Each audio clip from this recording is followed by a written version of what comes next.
এই মাসটা হলো রবিউল আউয়াল মাস। কি মাস? আওয়াজ করে বলেন কি মাস? যেই মাসে নূরের নবী এই পৃথিবীতে তাশরিফ আনছেন। কেন আনছেন? একমাত্র উম্মতে মুহাম্মদের হেদায়েতের জন্য, উম্মতে মুহাম্মদের নাজাতের জন্য।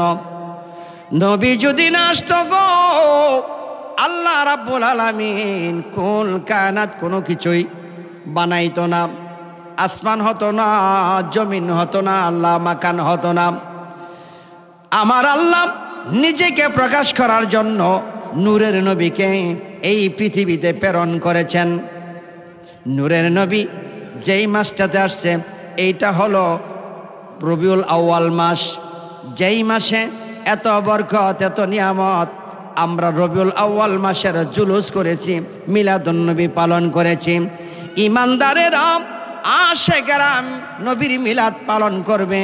নবীর আশেক যারা, তারা কোনোদিন ঘরে থাকতে পারে না, ঘরে বসে থাকতে পারে না। যারা নবীর মিলাদ পড়ে তাদের অন্তর ঠান্ডা হয়ে যায়। এই জন্য রে বন্ধু, আমরা নবীর মিলাদ আয়োজন করেছি। আজকেও এখানে মিলাদুন নবীর উদযাপন করা হচ্ছে।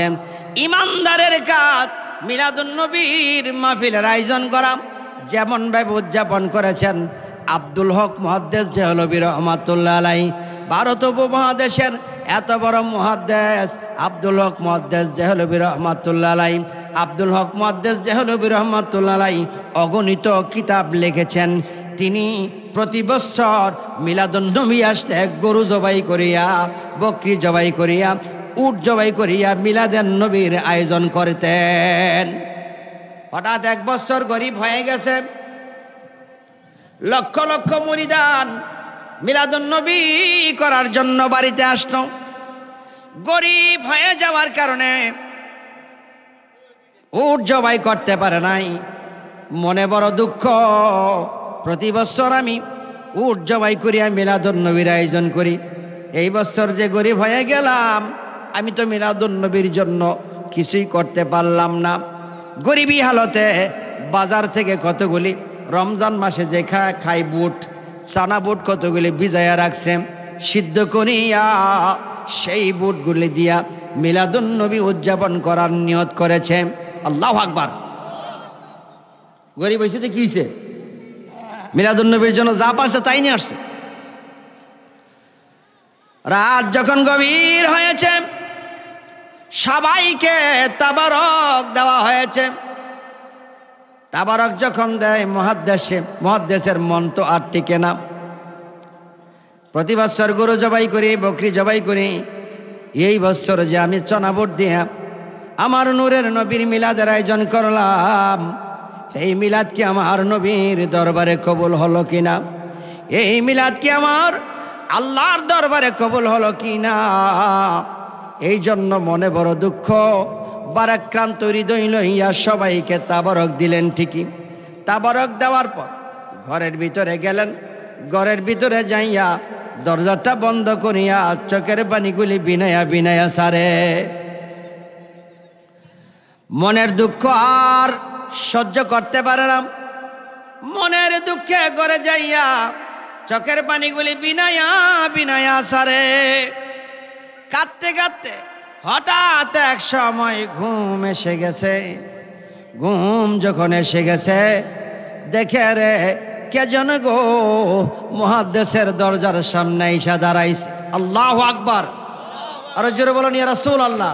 রে মুহাদ্দিস,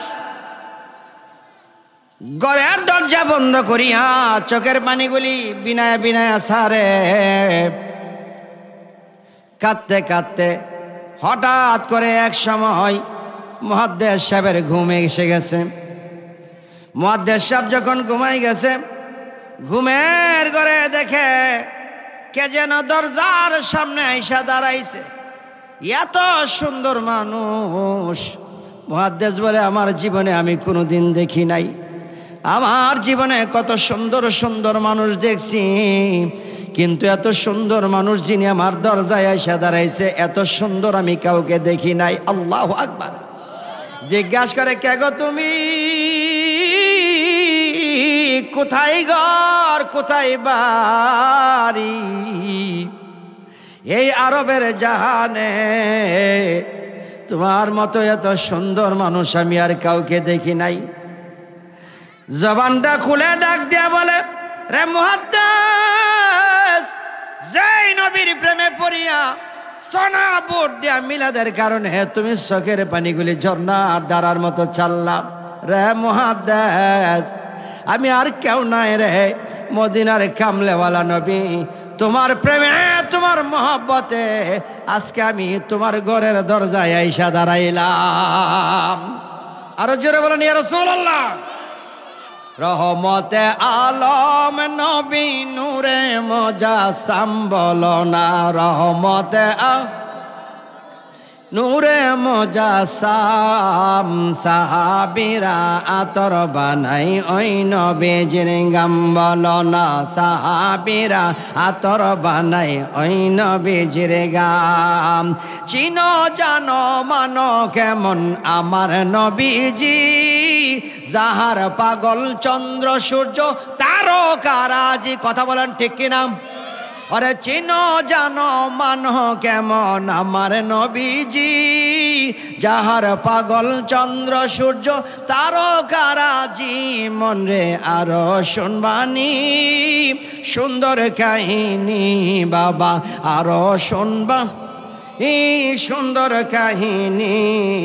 জান্নাতের রুমে রুমে লেখা নবীর নাম, জান্নাতের রুমে রুমে লেখা নবীর। গজলের মধ্যে বলছে জান্নাতের রুমে রুমে নবীর নাম। বিশ্বাস করেন কি করেন না বন্ধুগণ? আমার কিতাবের মধ্যে যেইভাবে লেখা আছে জান্নাতের রুমে রুমে আমার নবীর নাম কেমন ভাবে লেখা,